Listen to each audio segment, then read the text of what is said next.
Kitab Yosua, pasal 18, pembagian sisa tanah Kanaan di Silo. Maka berkumpullah segenap umat Israel di Silo, lalu mereka menempatkan kemah pertemuan di sana, karena negeri itu telah takluk kepada mereka. Pada waktu itu masih tinggal 7 suku di antara orang Israel yang belum mendapat bagian milik pusaka.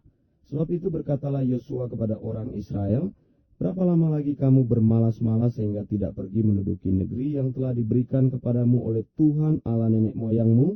Ajukanlah 3 orang dari tiap-tiap suku, maka aku akan menyuruh mereka, supaya mereka bersiap untuk menjelajahi negeri itu, mencatat keadaannya sekadar milik pusaka masing-masing, kemudian kembali kepadaku. Sesudah itu mereka akan membaginya di antara mereka menjadi 7 bagian. Suku Yehuda akan tetap tinggal dalam daerahnya di sebelah selatan, dan keturunan Yusuf akan tetap tinggal dalam daerahnya di sebelah utara. Kamu catat keadaan negeri itu dalam 7 bagian dan kamu bawa kemari kepadaku. Lalu aku akan membuang undi di sini bagi kamu di hadapan Tuhan Allah kita.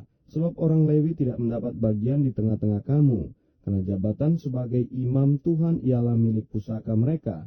Sedang suku Gad, suku Ruben, dan suku Manasye yang setengah itu telah menerima milik pusaka di sebelah timur sungai Yordan, yang diberikan kepada mereka oleh Musa hamba Tuhan.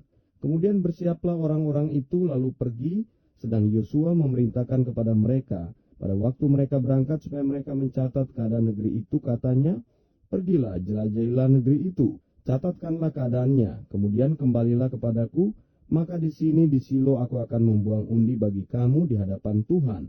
Orang-orang itu pergi dan berjalan melalui negeri itu. Mereka mencatat keadaannya dalam suatu daftar, kota demi kota dalam 7 bagian, lalu kembali kepada Yosua ke tempat perkemahan di Silo.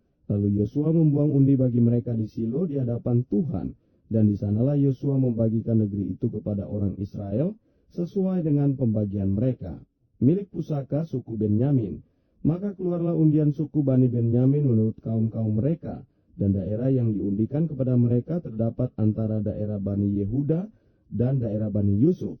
Batas pada sisi utara bagi mereka mulai dari sungai Yordan, kemudian batas itu naik ke lereng gunung di sebelah utara Yeriko, naik ke barat ke pegunungan, dan menuju ke padang gurun Bet Awen. Dari sana batas itu terus ke Luz ke selatan, ke arah lereng gunung dekat Luz, itulah Betel. Kemudian batas itu turun ke Atarot Adar di pegunungan yang di sebelah selatan Bet Horon Hilir. Kemudian batas itu melengkung lalu membelok dari pegunungan yang di seberang Bet Horon di sebelah selatan menuju ke sisi barat daya, dan berakhir di Kiryat Baal, itulah Kiryat Yarim, suatu kota Bani Yehuda, itulah sisi barat. Sisi selatan mulai dari ujung Kiryat Yarim. Kemudian batas itu menuju ke barat dan menuju pula ke mata air Meneftoa.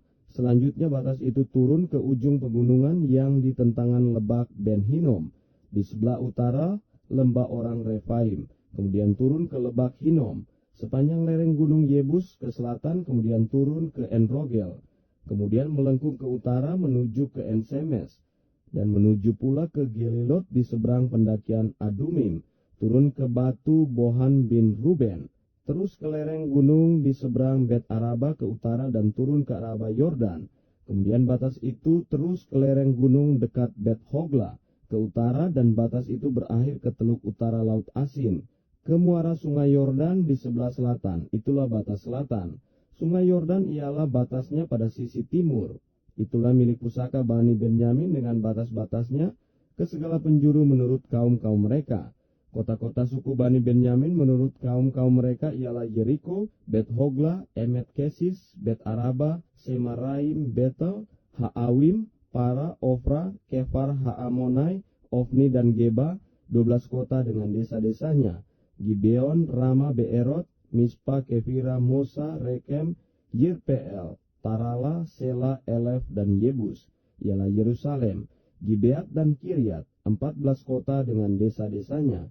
Itulah milik pusaka Bani Benyamin menurut kaum-kaum mereka.